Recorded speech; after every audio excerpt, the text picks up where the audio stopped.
No puedo tener características químicas precisamente porque de ellas emanan, por ejemplo, percepciones sensoriales. Un ejemplo de ello podría ser, por ejemplo, en un hotel. Cuando entramos a las habitaciones y vemos que su ambiente tiene unos olores muy agradables, olores que percibidos a través de nuestro sentido del olfato son de nuestro agrado para la permanencia precisamente ahí en el hotel. Entonces ahí podremos caracterizar las precisamente percepciones químicas, ¿cierto? Entonces estaríamos hablando de características químicas del servicio en temas o servicios prestados por los hoteles. Otro tema también podría ser con las panaderías, sobre todo cuando uno pasa por las esquinas, a pesar de que tiene una combinación de empresa de comercialización, prestación de servicio, tiene características químicas. Entonces, como les decía, por ejemplo, en el caso mío, yo no puedo dar esas características químicas precisamente porque estamos en un ambiente virtual y ese ambiente virtual desde el punto de vista químico no se puede percibir, ¿cierto? Entonces, eso es lo que pasa. Si ustedes tienen entonces servicios, deben hacer las descripciones adecuadas para el tema de las características químicas, físicas e intangibles. Aquí hay unos ejercicios, ¿cierto? Aquí hay un ejercicio de guía que les puede servir para el desarrollo de esta actividad.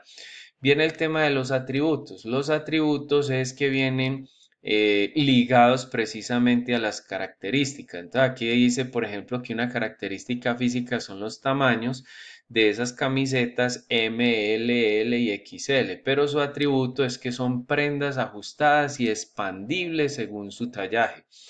Entonces, cuando hablamos del atributo, es esa característica para qué le va a servir al cliente, cuál va a ser ese beneficio que de alguna manera va a percibir el cliente por el diseño de esas características, tanto físicas, químicas e intangibles. Entonces, por eso es importante hablar de esos atributos. Y por último viene el tema de la ventaja competitiva. Hay que saber distinguir entre lo que es ventaja comparativa y ventaja competitiva. La ventaja comparativa es aquella que se desarrolla en los productos y servicios, pero que prestan de alguna manera el mismo beneficio que el de la competencia. Eso es una ventaja comparativa. O sea, sé que si mis atributos son exactamente iguales, o de alguna manera no tanto iguales al de la competencia, sino parecidos. Entonces estoy hablando de ventajas comparativas porque la competencia también los tiene. Entonces, en ese sentido, ya no estaríamos hablando de ventaja competitiva, sino de valor agregado. Entonces, en ese sentido, cuando hablamos de ventaja competitiva, es aquello que mi producto y mi servicio se distingue de los demás que hay en el mercado y que por ende la competencia le es difícil de copiarlo. Entonces, ustedes van a tratar de entender cómo lo que ustedes están diseñando si tiene ventaja comparativa o competitiva. Por ejemplo, cuando hablamos de prendas ajustadas y expandibles según su tallaje, aquí dice que no es una ventaja competitiva el ser una prenda ajustada, porque la competencia ya maneja las prendas inteligentes, ¿cierto? Entonces, allí debemos de saber identificar precisamente este tipo de cosas. Amigables con el medio ambiente dice que sí es una ventaja competitiva porque la producción de algodón orgánico propio, o sea, si ahí hay una producción propia y además se generan ingresos por la venta de materias primas. Además, se construye con la conservación, se contribuye a la conservación del medio ambiente a través de la rotación de cultivos. Entonces, lo que está tratando de decir este párrafo es que las prendas están construidas con algodón orgánico, que normalmente las prendas no son construidas sino con algodón sintético, ¿cierto? Entonces, en ese sentido, esto se vuelve una ventaja competitiva hasta que precisamente la competencia nos copie el desarrollo de producción limpia, ¿cierto? Entonces, en ese sentido, es una ventaja competitiva. Entonces, de esta misma manera, aquí hay unos ejercicios, ¿cierto? Una muestra de qué es lo que ustedes me van a entregar para el tema de la caracterización del producto y el servicio. Listo, entonces es llenar este cuadrito.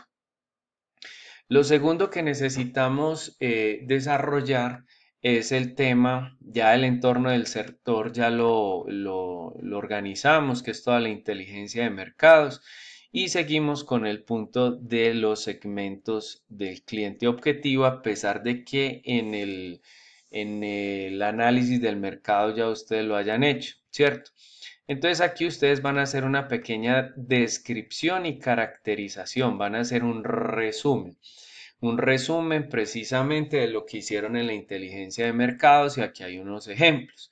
Por ejemplo, estamos hablando de la descripción, personas que requieren mantenerse informadas, estamos hablando de leer el periódico, el colombiano, el diario El País o lo que sea.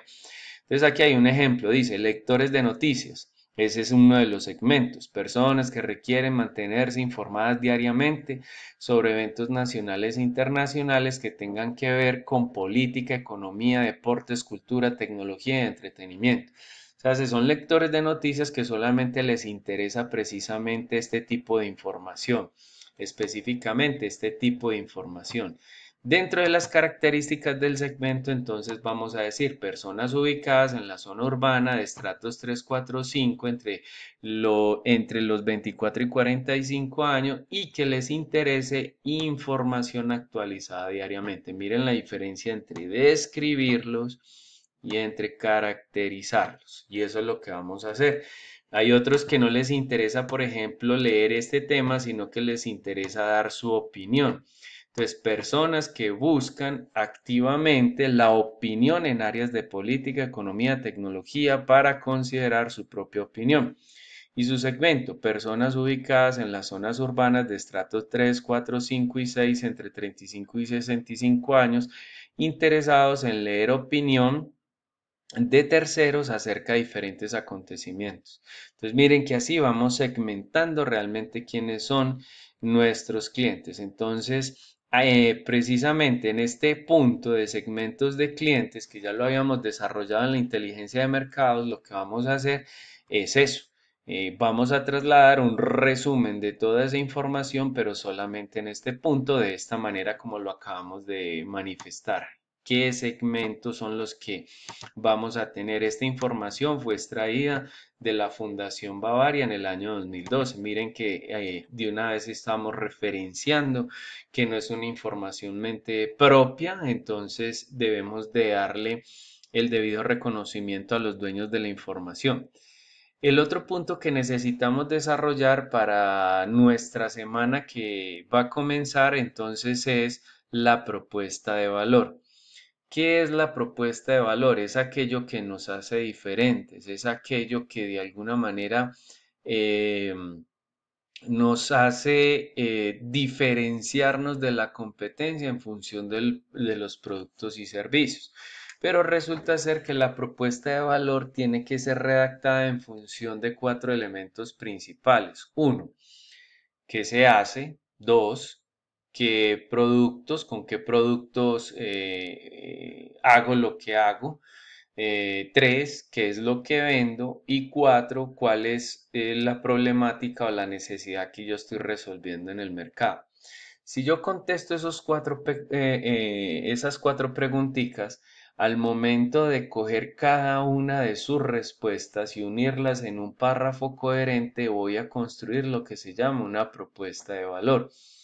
Hay que saber diferenciar precisamente qué es lo que realmente ofrezco como productos y servicios y otra cosa muy diferente es qué es lo que realmente vendo.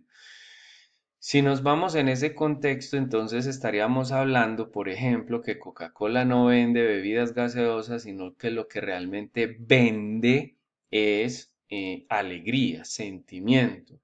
Entonces, en ese sentido, Los productos y servicios son las bebidas y gaseosas, pero a través de ellas lo que está realmente impulsando es la alegría o los sentimientos. Lo mismo pasaría, por ejemplo, con Walt Disney. Walt Disney estaría hablando de que no solamente a través de los juegos mecánicos, que es su servicio que ofrece a toda su comunidad, esos son sus productos y servicios, pero lo que realmente está vendiendo es diversión, ¿cierto? Entonces, en ese sentido, para que lo tengan en cuenta. Y eso es, digamos que el segundo o el tercer punto de las preguntas de la propuesta de valor. Por acá, entonces, podemos tener unos ejemplos de propuestas de valor. Mírenlas, aquí tenemos ejemplos de propuestas de valor.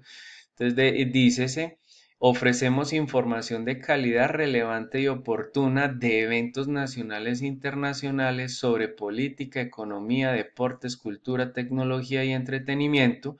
Miren que ahí está de alguna manera hablando de lo que realmente venden, entretenimiento y el análisis de expertos en cada uno de estos temas a través del diario tabloide o sitio web. Miren que este ya es nuestro producto y nuestro servicio. Listo, entonces en ese sentido esto es lo que se conoce como una propuesta de valor, un párrafo pequeño y coherente donde realmente se diga qué se hace, con qué productos, qué se vende y cuál es la necesidad que se está resolviendo. Aquí hay otro para las organizaciones que pautan en un diario. Te dice, ofrecemos un canal de comunicación relevante. Entonces, es lo que venden, oportuno y masivo para clientes potenciales y actuales de organizaciones que ofrecen productos y servicios a un mercado con características definidas en los segmentos de lectores.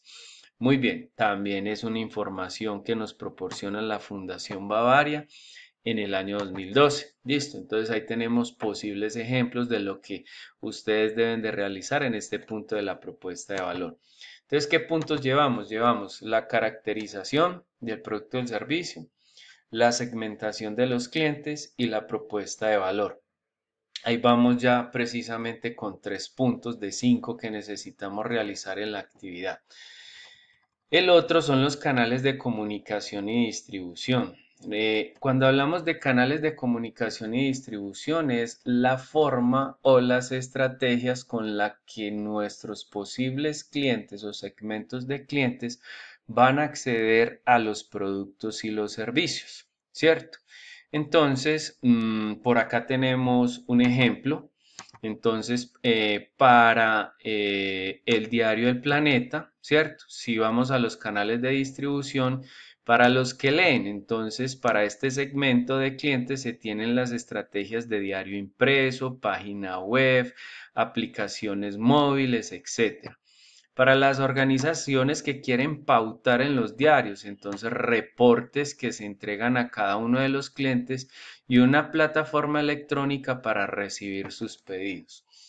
Recordemos que para este tema de los canales de comunicación y distribución están los canales tradicionales que son radio, prensa, televisión, pero que estos canales se vuelven de alguna manera demasiado costosos precisamente para que los clientes puedan de alguna manera saber que la empresa existe, que el negocio existe o que esa línea de negocio de la empresa ya creada existe, ¿cierto? Pero hay otros canales como los que se están utilizando últimamente, que es el tema del WhatsApp, las redes sociales, las páginas web, domicilios a través precisamente de las páginas web. Todos los canales de comunicación y distribución que hay actualmente para poder que los clientes puedan acceder a los productos y servicios, ustedes los pueden retomar. Ahora, no es solamente llegar y decir y mencionarlos y ya, miren que aquí hay una descripción de qué es lo que se quiere realizar con cada uno de los canales. Entonces es importante que ustedes lo tengan en cuenta porque no es como les digo, no es solamente mencionarlos, no es que nosotros tenemos una página web y a través de la página web hacen los pedidos y nosotros se los llevamos a domicilio, pero es hacer una pequeña descripción de cómo va a funcionar ese canal. Entonces, para que lo tengan presente y lo tengan de alguna manera con una muy buena descripción para este punto. Listo, entonces ahí tienen el ejemplo para que desarrollen el tema de los canales de comunicación y distribución.